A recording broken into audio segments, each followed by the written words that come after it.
Hello students, we were doing the chapter 2 biological classification and we discussed about the history of the classification.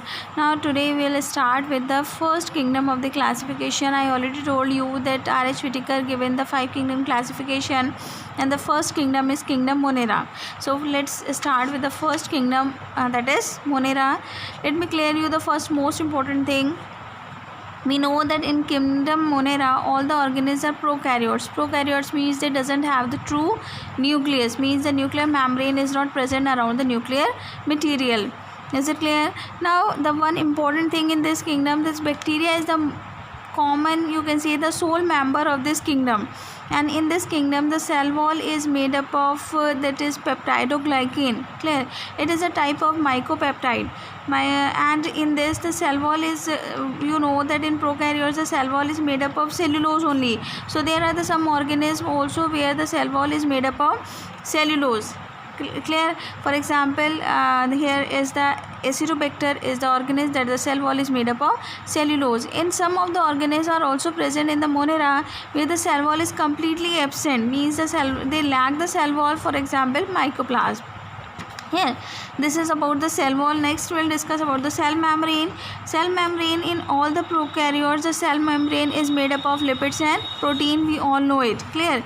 And the space between is left between the cell wall and the membrane. For example, it is the cell wall and it is the cell membrane. There is a space between both the cell wall and the cell membrane. This is called periplasmic space, means this space is called the periplasmic space, which is used for the formation of other mesosomes or the other parts of the cell. Clear?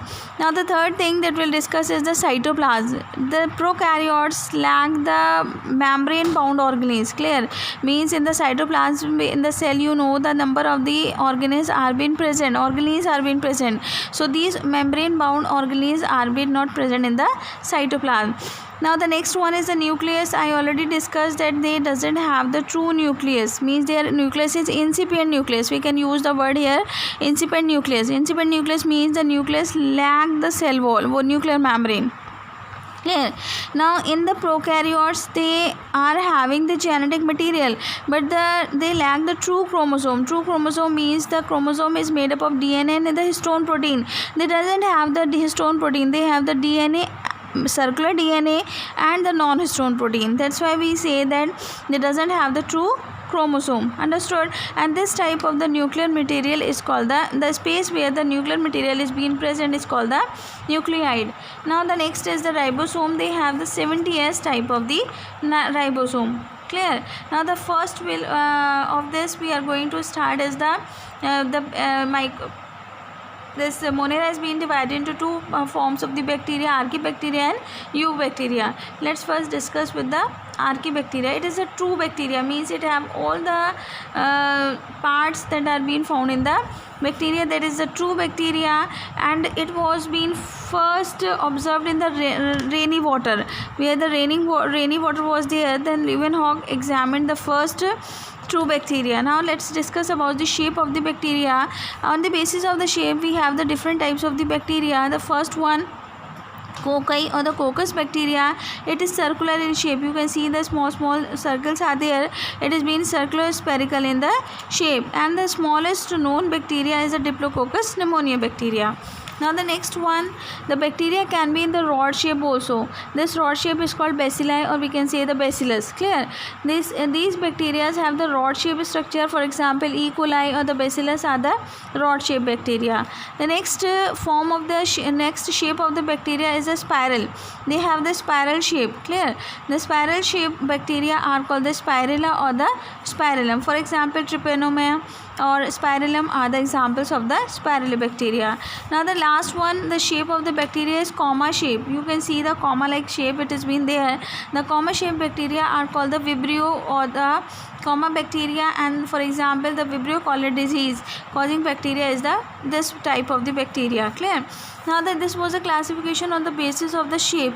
Now we have the classification on the basis of the motility, means some bacteria are motile and some are non-motile, means some can move from one place to another and some cannot, and this motility is being taking place with the help of the flagella. Clear? Now let me clear you the classification. First one is Architrichus. Architrichus means, you can see here, it is the bacteria, but it doesn't have any flagella.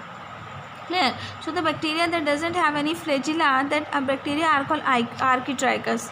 Is it clear? The next type of the bacteria that is having the flagella on one side. Clear? You can see here the bacteria has been drawn and it is having the flagella on one end. Clear? This type of the bacteria is called Monotrichus, means flagella on one end.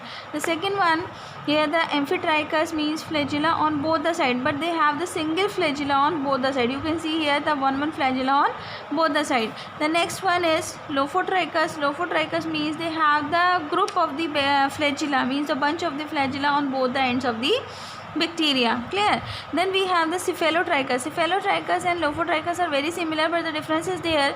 In Lophotrichus we have flagella on both the sides. Clear? But in Cephalotrichus we have the flagella bunch on one side. Then it is Peritrichus. Peritrichus means the complete body is being covered with flagella. That is called Peritrichus. It was the classification on the basis of the flagella.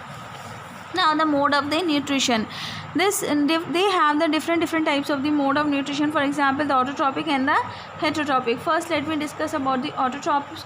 You know that the autotrophs are the organisms that can make their food by their own. So the cyanobacteria, or we can also say the blue-green algae, have the chlorophyll. Clear? And due to the presence of the chlorophyll, they can form their food. Understood? Now this autotrophic bacteria can be the unicellular or the colonial, or it can be the filamentous also. Clear? You can see on the water bodies the group of the bacteria are being settled down. Understood? These bacteria are also helpful in fixing the nitrogen from the atmosphere, means they fix the nitrogen from the atmosphere. Clear? Now sometimes if they are utilizing the chemicals for the formation of the energy, then that type of the bacteria are autotrophic, but they are of the chemosynthetic type. Is it clear? Now the next is heterotrophic type of the bacteria. Heterotrophic bacteria are the bacteria that they get their food from the other organisms. Clear? The most abundant form of bacteria is the heterotrophic bacteria only. Understood? Bacteria we are using in our daily life, for example the curd for making from the milk we may use the bacteria. Antibiotics are being made from the bacteria. We are using nitrogen fixation in the bacteria, and there are some harmful bacteria also that causes the number of the disease, means heterotrophic bacteria are harmful also because they causes a number of the diseases. Now the reproduction, bacteria reproduce both the forms, asexually as well as sexually. The asexual reproduction they do by the process of binary fission or by the spore formation, and the sexual reproduction they do by the conjugation means. Conjugation means transferring the genetic material through the bridge present in between. Now the next form of bacteria is Archaebacteria. Archaebacteria, they are not the true bacteria. Clear? They live in very harsh condition. Harsh condition means very high temperature conditions or salty conditions like that. For example, halophils found in the extreme salty areas in the oceans, etc. Next one is methogens found in the marshy areas. For example, the guts of the cow, buffalo, and the formation of the biogas is done by the methogens only. Thermoacidophils, these are the bacteria that suffer very hot climate. Yeah, they found in the hot spring region. Is it clear?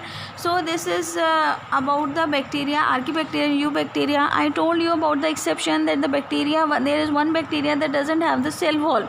It is also mentioned in your NCERT that Mycoplasma is a bacteria that doesn't have any cell wall. Understood? And it is also called the joker of microbiology. It comes in 1 marks question that it is called the joker of the microbiological park. It is the smallest living organism. Smallest known bacteria is the Mycoplasma bacteria, which is very pathogenic in the plants as well as in animals. But this is about the kingdom Monera. In next video we'll discuss about Protista.